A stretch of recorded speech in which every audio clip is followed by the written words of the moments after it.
basically a short version of OODA, a short way of explaining it. It's just a concept of action versus reaction.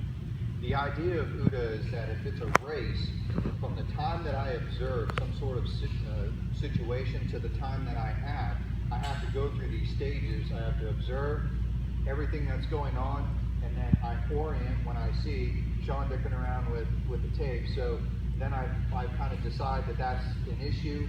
I then make a decision to act on that, and then I act on that. So whatever the situation is, I have to go through these stages in order to make a decision so that I can act based on what information I'm receiving. We talked about the fact that in most cases, most people are just not even paying attention. Like, they go about their days, they go to Walmart, they go to church, whatever these situations are, they're just not even observing what's going on, which means they haven't even started the race, which means that when something does happen, someone is in the sanctuary or someone is out in the parking lot at Walmart and they decide to act on you, they decide to hold you up, they decide to break into your vehicle, whatever. When they decide to do that, they are already in that decision action threshold, and you still haven't even started paying attention yet. You're still stuck over here, not even at observe yet. So it becomes a race to see who can get to action.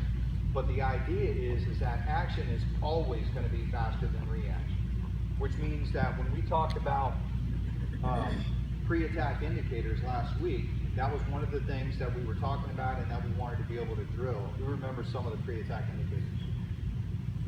Bladed stands, your bladed stance, shifting weight, head forward, disappearing hands. Right. So as we start seeing things like this, we need to be able to be in that observational mode so that as I'm in this interaction type of situation where a guy comes up to me and he starts talking to me, and then all of a sudden I see him start to shift his weight and I see his hands start to go, I have to be in some sort of action mode, or at least in some sort of observational mode where I can start taking in this information. Once that hand starts to leave, I'm going to quickly start to go from observation into orientation, where I'm starting to focus on where that hand is going and what it's doing. If it starts to become a threat, I need to quickly go into decision and action, such that hopefully I can kind of bridge that gap between his action and my reaction. The closer that I can make that time between the time that he acts and the time that I react, the safer that I'm going to be. So we talked about interaction, we talked about confrontation, we talked about violence. When we have a situation where we go from interaction to confrontation and we go to physical violence, we call this escalation. And this is how most civilized type situations are going to go down, where I have a conversation with Seth, all of a sudden it starts to become heated, he starts to posture, I start to posture, and then before long we're fighting, okay? This is a normal escalation of a fight. But an ambush is not like that. An ambush, like we saw in the video last week, an ambush can go from interaction straight to physical violence. Now, what's the difference between escalation and ambush when it comes to the OODA loop? Ambush, you don't see it coming. Right, but you don't see it coming, but what does that mean as far as him, his thinking, his planning, things like that? He's already took off, he's racing. Right, he's already decided.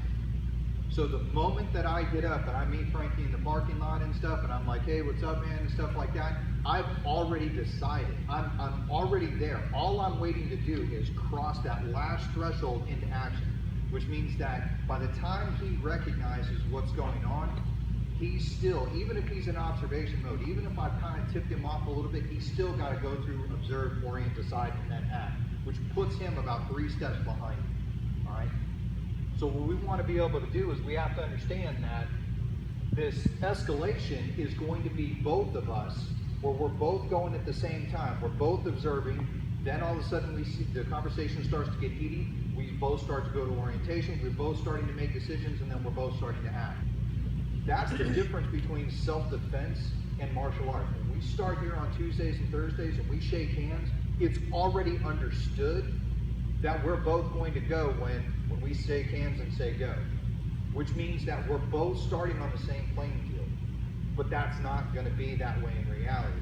in reality, it's either going to be both of us starting to escalate into a fight, or it's going to be you walking up and saying, you know, I'm going to shoot this guy, or I'm going to stab this guy, or I'm going to do that. You're already going to start out ahead of me, which means that now I have to play catch up, which means that the best thing that I can do is start paying attention to my environment. Now,